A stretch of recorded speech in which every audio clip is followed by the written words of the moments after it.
Hi food lovers, மீண்டும் உங்கள் அத்தனை பேரையும் லக்ஷ் போஜனாவிலே சந்திப்பதிலே மகிழ்ச்சி. இன்னைக்கு என்னன்னு கேட்டீங்கன்னா, சூப்பரான ஒரு இட்லி. நீங்க அரிசி உளுந்தெல்லாம் ஊற வைக்க வேண்டாம், அதுக்கப்புறம் அரைக்க வேண்டாம், ஊற வச்சதை அரைச்சிட்டு அதுக்கப்புறம் புளிக்க வைக்க வேண்டாம், எதுவுமே பண்ணாமல் சாஃப்டான பஞ்சு போல ஒரு இட்லி வித்தின் 10 minutes டக்குன்னு செய்யலாம். வாங்க ஒரு இன்ஸ்டன்ட் இட்லி எப்படி செய்யலான்னு பார்க்கலாம்.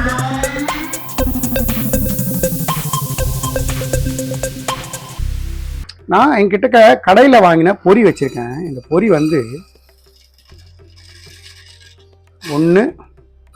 2 கப்பு பொரி போட்டுக்கேன்.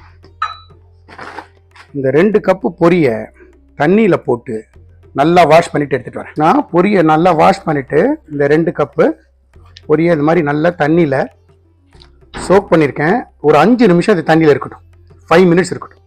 நல்லா இந்த மாதிரி எல்லா பொரியும் ஈரம் படுற மாதிரி நல்லா அமுத்தி, ஏன்னா மேலே முதக்கும், இப்படி கையில் பிசைஞ்சு விட்டிங்கன்னா எல்லாம் தண்ணி பட்டுரும், எல்லாத்துலேயும் நல்லா ஊறட்டும். 5 minutes அலோவ் பண்ணுங்க. இப்போ நம்மளோட பொரி நல்லா ஊறிடுத்து, தண்ணி இந்த மாதிரி புழிஞ்சு ஒரு மிக்ஸி ஜாரில் சேர்த்துக்கணும்.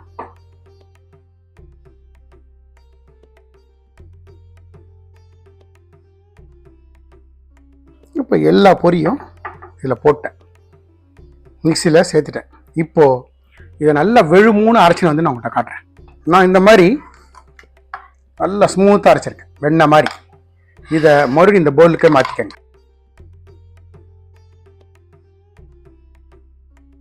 எந்த கப்பில் நம்ம பொரி எடுத்தோமோ அதே கப், நான் இதில் 2 கப்பு பொரி எடுத்தேன். இப்போ 1 கப்பு நான் சிரோட்டி ரவை யூஸ் பண்ணுறேன். இது கர்நாடகத்தில் அவங்க பண்ணக்கூடிய எல்லா இந்த உப்புமா ஐட்டத்துக்கெலாம் இந்த ரவை யூஸ் பண்ணுவாங்க, நல்லாயிருக்கும். மார்க்கெட்டில் அவைலபிள், ஆன்லைன் ஸ்டோர்ஸில் அவைலபிள். அப்படி இல்லைன்னா நம்ம நார்மலாக உப்புமா பண்ணுற ரவையில் கூட நம்ம யூஸ் பண்ணால் தப்பு கிடையாது. நான் இப்போ யூஸ் பண்ணுறது சிரோட்டி ரவை. இது 1 கப்பு சேர்த்துருங்க. அதுலேயே 1 கப்பு தயிர். இது புளிச்ச தயிராக இருந்தால் பெட்டர். நான் யூஸ் பண்ணுறேன், நல்லா புளிச்ச தயிராக யூஸ் பண்ணுறேன். தயிரையும் சேர்த்துருங்க. சேர்த்துட்டு இது எல்லாத்தையும் முதல்ல மிக்ஸ் பண்ணுங்க.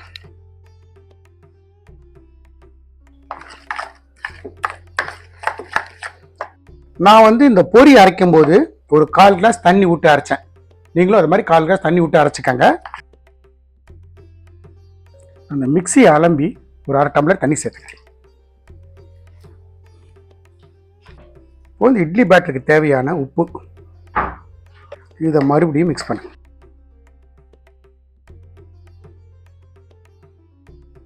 வீட்டில் யாரானும் சட்டுன்னு வராங்க, டிஃபன் செய்யணும் அப்படின்னா இந்த இட்லி உங்களுக்கு கை கொடுக்கும். அதே மாதிரி ஆஃபீஸ் போயிட்டு வரோம், ரொம்ப டயர்டாக இருக்குது, அந்த நேரத்துலையும் இந்த இட்லி ஜஸ்ட் ஒரு 20 minutes நம்ம ரெடி பண்ணிடலாம். இப்போது இந்த மாவு ஒரு 10 to 15 minutes ரெஸ்ட் விடும். 10 நிமிஷம் போடும். ரெஸ்ட் விட்டதுக்கப்புறம் நம்ம ஒரு சின்ன சின்ன கப்பு வச்சு கப்பில் நம்ம வாக்கலாம். கப்பில் வாத்துட்டு இட்லி மாதிரி வாத்துட்டு சர்வ் பண்ணலாம். இல்லை நீங்கள் நார்மல் இட்லி தட்டில் கூட வாக்கலாம். நான் இந்த கப் இட்லி தட்டுன்னு விற்கிறேன், அந்த கப் இட்லி தட்டில் வாத்து காட்டுறேன். மூடி போட்டு ஒரு 10 நிமிஷம் விட்டுருங்க. 10 நிமிஷத்துக்கு அப்புறம் பார்க்கலாம். நான் ஸ்டவ் பற்ற வச்சு ஒரு இட்லி பாத்திரம் வைக்கிறேன். இட்லி பாத்திரத்தில் கீழே தண்ணி வச்சுருக்கேன், இந்த ஸ்டாண்டு வச்சுருக்கேன். இப்போ தண்ணி மட்டும் வச்சு நான் மூடுறேன். ஸ்டாண்டை நம்ம இட்லி ஊற்றினதுக்கப்புறம் எடுத்து உள்ளே வைக்கலாம். தண்ணி சுடட்டும். நம்ம தண்ணி சுடுறதுக்குள்ளே அந்த இட்லியை கப்பில் வாத்து நம்ம ரெடி பண்ணி வச்சுக்கலாம். இப்போது 5 நிமிஷம் ஆச்சு. நம்ம பேட்ரு நான் இந்த ஸ்பூன் எடுத்துட்றேன். நம்ம பேட்ரு பார்த்தீங்கன்னா கரெக்டாக இருக்குது. நம்ம விட்ட தண்ணி நம்ம இட்லி மாப்பதம் கரெக்டாக இருக்குது பாருங்கள். நல்ல ஒரு வாட்டி கலக்கிடுங்க, மிக்ஸ் பண்ணிவிடுங்க நல்லா. என்கிட்ட நான் ஈனோ வச்சுருக்கேன், ஒரு பேக்கெட் ஈனோ போட்டுறேன். போட்டுட்டு அந்த ஈனோ மேலே கொஞ்சமாக தண்ணி, இதை ஒரு மிக்ஸ் பண்ணுறேன். ஈனோ போட்டுட்டு ரொம்ப மிக்ஸ் பண்ணாதீங்க, ஸ்லைட்டாக கலந்து விட்டா போதும். அது எல்லா பேட்டர்லேயும் அந்த ஈனோ படணும், அவ்வளோதான். இப்போது நான் இந்த மாதிரி கப் இட்லி வச்சுருக்கேன். கப் இட்லியில் முக்கா வர மாதிரி விடுங்க.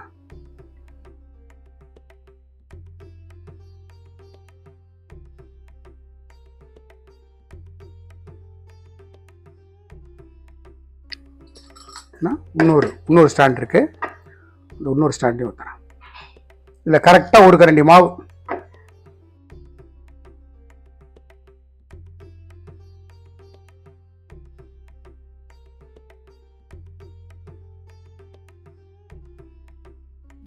இந்த ஸ்டாண்ட் இருக்குல்ல, இப்போ நம்மளோட இந்த இட்லி ஸ்டாண்டில் இது அசம்பிள் பண்ணுறேன்.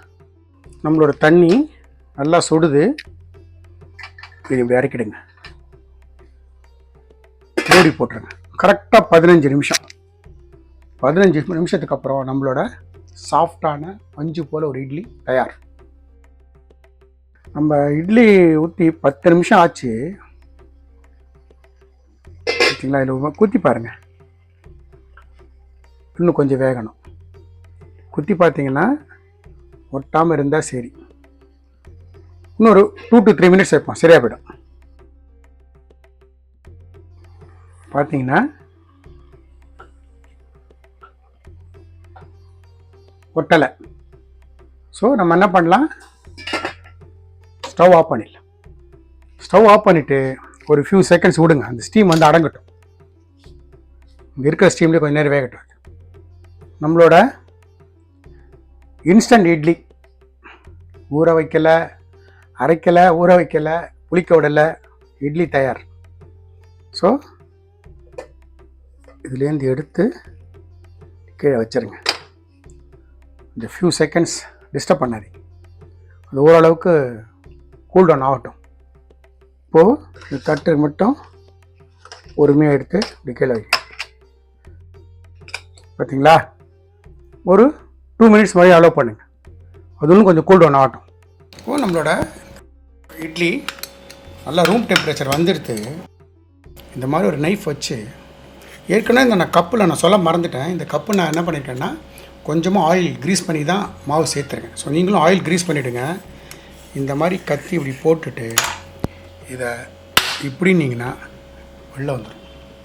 இந்த மாதிரி ஒரு நைஃபை சைடில் இப்படி கிளறி விட்டுட்டு இந்த கப்பை இப்படி இன்னொன்று செஞ்சு காட்டுற பாருங்க. அதனால தான் உங்களை நான் ஆற வைங்கன்னு சொன்னேன். ஆற வச்சிங்கன்னா இந்த மாதிரி எந்த விதமான டிஸ்டர்பன்ஸ் இல்லாமல் பஞ்சு மாதிரி இருக்கும், சாஃப்டாக. பார்த்தீங்களா இவ்வளோ பஞ்சு மாதிரி இருக்கு பாரு. நான் எல்லா இட்லியும் எடுத்துகிட்டு காட்டுறேன். இது போல் சாஃப்டான இட்லி பார்த்தீங்கன்னா தெரியும்.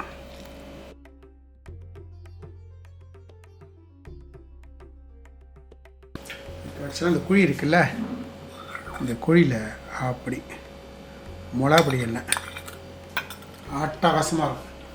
இல்லை ஒரு தேங்காய் சட்னி, பஞ்சு மாதிரி இருக்குது, ஃபஸ்ட் கிளாஸாக இருக்கும். நான் எந்த மாதிரி இன்க்ரீடியன்ஸ் போட்டு செஞ்சோம் அதே மாதிரி செய்யுங்க. எனக்கு கிடைச்சது எக்ஸ்ட்ரா ரிசல்ட் உங்களுக்கும் கிடைக்கும். இந்த வீடியோ பிடிச்சிருந்தால் லைக் அண்ட் ஷேர் பண்ணுங்கள். உங்கள் ஃபேமிலி அண்ட் ஃப்ரெண்ட்ஸ்க்கு வந்து ரெக்கமெண்ட் பண்ணுங்கள். மறக்காம நம்ம சேனல் வந்து சப்ஸ்கிரைப் பண்ணுங்கள்.